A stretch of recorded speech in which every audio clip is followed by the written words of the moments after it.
What you're about to see will frighten the wits out of Australia's main political parties. It's a report card on them by those Pauline Hanson describes as the people out there, the masses, the supporters of her One Nation party. Now, for the first time, hand-picked by the party itself, we have gathered the upper echelon of One Nation, including 8 of the new Queensland members of Parliament, along with One Nation candidates for the coming federal election. Now, we invited them to a forum in Brisbane to tell us what they stood for, what's wrong with Australia, and what might be done about it. Now, they were to put their views to a panel of experienced party political operatives, Labor's Graham Richardson, the Liberals' Michael Kroger and Ray Braithwaite, a Queensland national. But they arrived having been briefed and rehearsed by party organiser David Oldfield, and they set about changing the agenda. Now, instead of answering anything themselves, they instead turned the heat back on to the main parties. Now, everybody supports Mrs. Hanson, do they? Mrs. Hanson's your leader? You support what she stands for? Mr. Bill Feldman, you're the parliamentary leader of the party. What do you stand for? What do I stand for? The point of this, I believe, is that we're here to try and find out where these 3 men here stood in the rape of our country. Yeah. We are here to find out from them why their policies were put into force over the last 20 years and got our country to the point where it is now. But tell me what you stand for. No, sir. I want to find out where these men stand on their issues, sir. That's why we're here. That is why we're here, sir. But surely it's reasonable to ask you what you stand for, isn't it? I'm Sean Nelson, a member of the Queensland Parliament. How do you do? Thank you. One Nation stands for bringing Australians together as a unified mass and uniting our country under one people, one landmass, one flag. That's what we want. And what we're here for tonight is to get some information on why we are so strongly attacked by the major parties and why we have been strongly attacked in the past. One of the reasons you're attacked, if I may suggest, is because you apparently espouse policies of the kind that say we are in danger of being swamped by Asians, that they have their own religion and culture, they form ghettos and they don't assimilate. The member for Oxley made those statements in the context of a speech to Parliament, her maiden speech. Now, when she was talking about that, she was saying that, and rightfully so, we are in danger of becoming an Asian nation. We like our country being the way it is. We don't want it to be swamped by any other culture other than that of the Australian culture. And is that too much to ask as a sovereign nation? Fine. Now, Mr. Kroger, the supporters of One Nation are, in your view, mindless, ignorant and prejudiced. Now, would you support that? Well, I do support it. Basically, what you've got is a situation where the economic policies of One Nation will lead to hyperinflation, massive debt. Well, for goodness sake, listen to him for a second. You want to print money. You want to have massive government. You want to have massive government expenditure. What One Nation wants to do is build a society by penalising the less fortunate.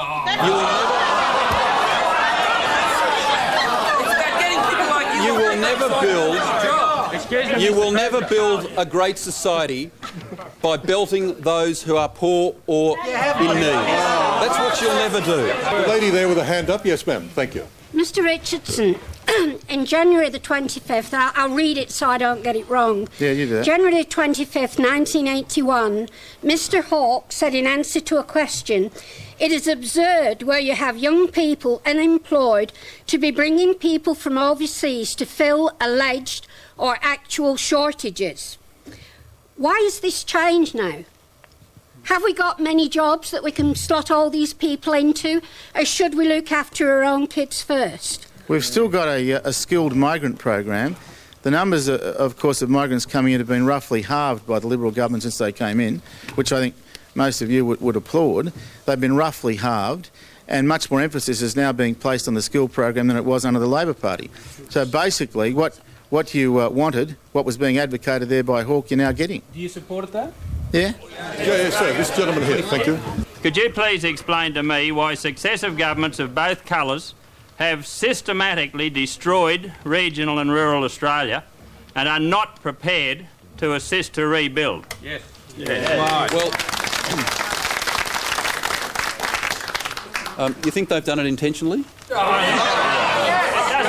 It certainly does appear so. Let me understand this.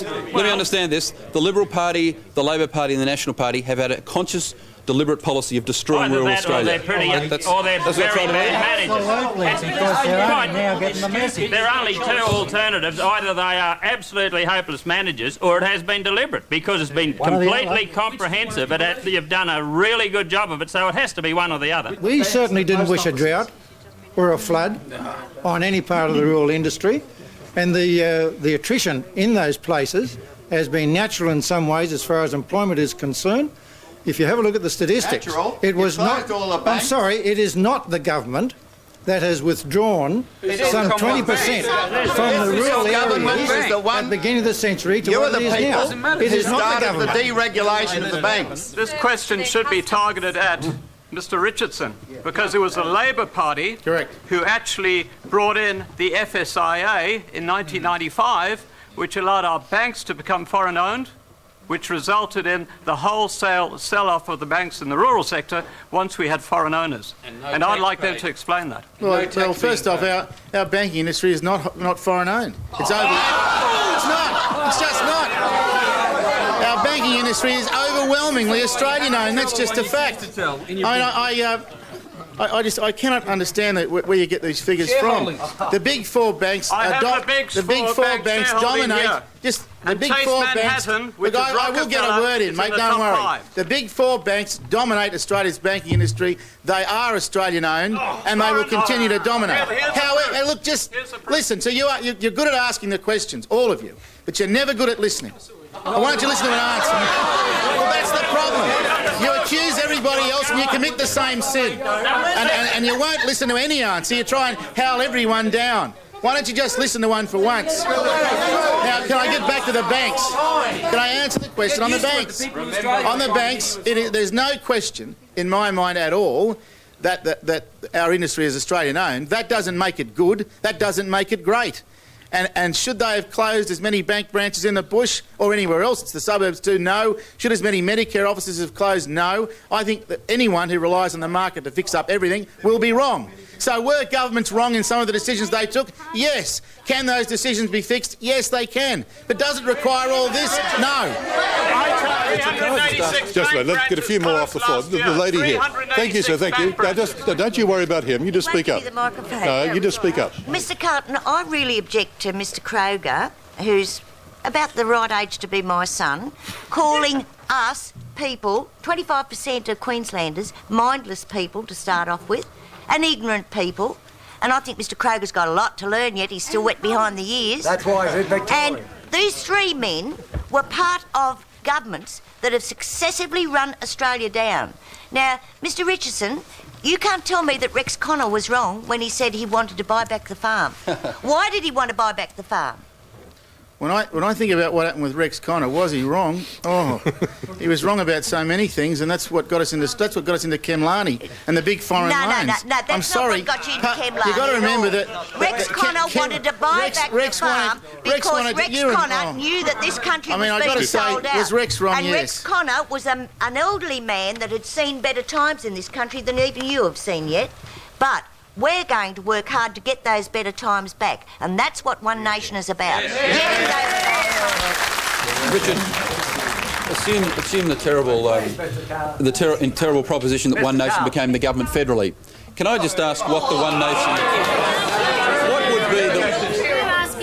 What would be the One Nation fiscal policy? Can someone explain that to me? Well, I think we've got a problem there, Michael. Yes, go on. I think what the real issue is for me, I have a young son. I want a future for him, like many other people. 25 years of national Liberal Labor governments has left this country in a despicable state. Economic ruin, family breakdowns, yes, drugs, crime, everything else you can name. I want these people to answer for me, why have you let this happen? Yep. That's what I want to know.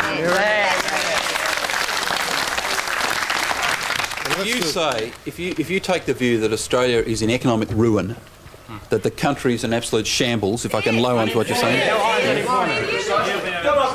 You'll be going all right. We're facing economic ruin and we're a shambles. Go to Canberra and get with the ordinary I don't think so. Find out how I don't think so. Take your suit off, gentlemen. Australia has had Roll very... your sleeves up and work with the ordinary man in the street and you'll find out how hard it is. Take away your superannuation, sir, and you'd find out how hard it is as well. He's never been in Parliament. I'm the one with the super. He's never been in. I don't have any super. He's the one you've all funded.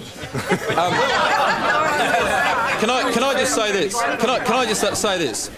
Isn't what we're all about is trying to find a way of building a better Australia. Right?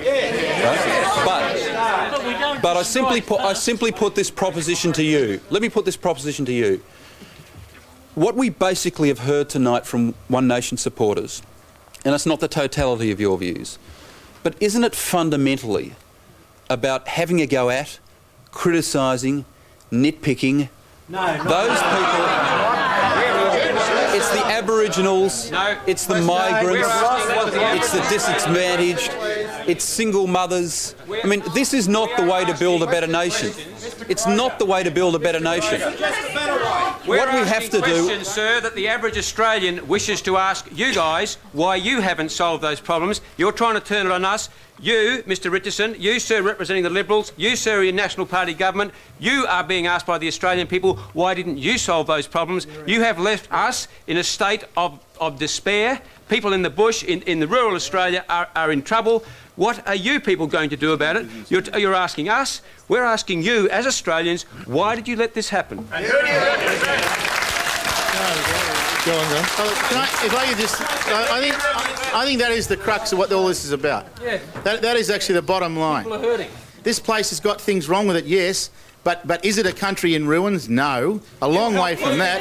It is still a great country. No, I've got about less than 30 seconds out, Sean. You could give me a bit longer before you rise, You're not answering the question. The simple fact is, this country is in ruin. We have survived because we are Australians and we are survivors. We have survived in spite of your government, not because of it. And the simple fact is, we will continue to survive because we are Australians and we can manage ourselves strong. And we have a strength of culture that will keep us going in adversity, which your government has foisted upon us in the past and which the Liberal and National Party continue to do today. The simple fact is, yes, Australia is hurting, but Australians never give up and never lie down and die. That's why they vote in One Nation candidates, so that they can get a change. Do I think that governments in the last 25 years, and I was in one of them for 13, have done everything right? Of course they haven't. Of course they haven't. That no government can claim to have done that. They've done the best they could. They've got some things right and some things wrong. That's all you'll get out of any bunch of politicians, including, I might say, the 11 who've been elected from One Nation. You never get perfect. We are citizen you are now, pal. You're in there drawing the salary. You're sitting in the Parliament. You're a politician. You have to get up and argue about bills every day of your life from now on. That'll make you one. You have no choice. I refuse to become a politician because I don't want to see what it represents. Well, then I hope you still represent the people in your electorate. When there are bills that matter, I hope you're in there debating them. I'm a citizen legislator, and that is the most frightening thing to your government is citizens in Parliament. You can't handle Mr. Nelson, let's take a few more people. To the gentleman in the short sleeve jumper. No, the gentleman here. Yes. Mine was a point to Mr. Kroger. Now, he was complaining about our nitpicking. Do you actually believe that you are above criticism? Of course not. Why? Well, you stand there with your there are very few and complain about nitpicking and complaints. Yeah, but you say this gentleman here says the Australian economy's in ruin. Anyone been to Indonesia? Anyone been to Indonesia? Anyone been to Japan, which is in recession? Mr. Kroger. Korea, where the currency's dropped 80%? When was the last time you had to save money to put tyres on your car? Yeah. When was the last time you had to save money to put uniforms on your kids? I bet you haven't for a long, long time. You're out of touch. The point you're trying to make is this. You're trying to say the Australian economy is in ruin. That is an absolute and total nonsense. Family silver to pay your debts. What was that, sir? Say again. Sorry. I said, you have to sell the family silver to pay your debts. Australia is doing it now. Yes. Thank you. Go ahead, ma'am. Speak up. I am a mother of 9 children. I've 19 grandchildren and 1 great-grandchild. Right? And when my children cry, I listen. And maybe that's what the parliamentarians are not doing. They are not listening to the crying of this country. As a 16-year-old child, I get very sick of hearing about racism, immigration, and listening to what we've talked about today. That seems to be what we've mostly covered. Now, I'm very anti-racism. I don't believe that racism should be around, but I'm also a One Nation supporter, and I don't believe One Nation is ever racist. And I can't see why, when we have a forum like today, we can't talk about positive policies. There's the family policy. There's many policies that are very positive with One Nation, but for some reason people just don't want to seem to listen to these. Why don't people want to listen to these? Maybe because in all the questions, no one raised that once. In all the questions we've had, no one mentioned it. Maybe that's why. I thank you very, very much indeed. And I'd like now to invite Mr. David Oldfield. Mr. Oldfield, if you'd come forward from the witness box.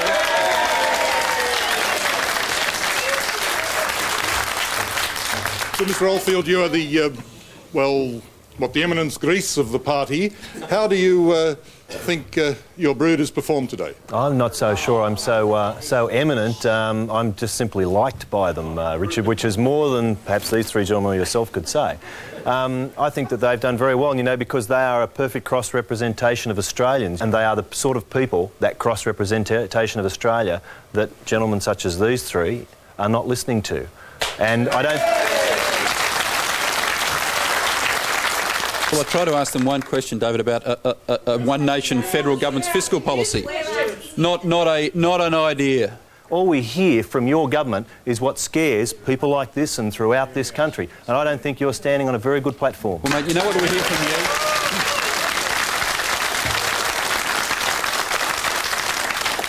David, a lot of what you stand for is hurting those people who can ill afford to be hurt. Who can ill afford to be hurt by government. We're not going to build a greater nation by attacking Aboriginals and migrants. I assure you of that. That is exactly... Ladies and gentlemen, Mr. Oldfield, thank you very, very much indeed. Gentlemen, thank you very much. And ladies and gentlemen, thank you for attending here today. Thank you.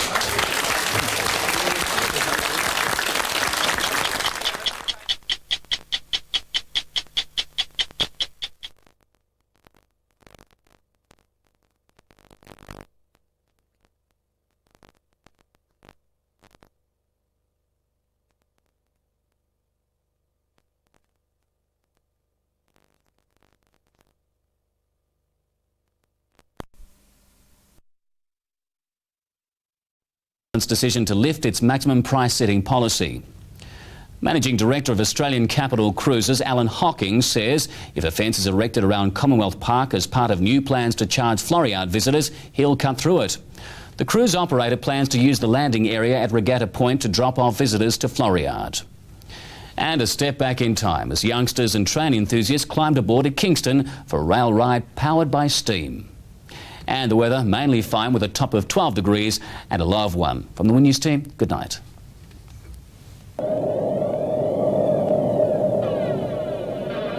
Which six is quicker out of Falcon, Magna, Commodore and Camry? You might be surprised. The brilliant all-alloy quad-cam Camry V6 is the most advanced engine ever in an Australian-built car.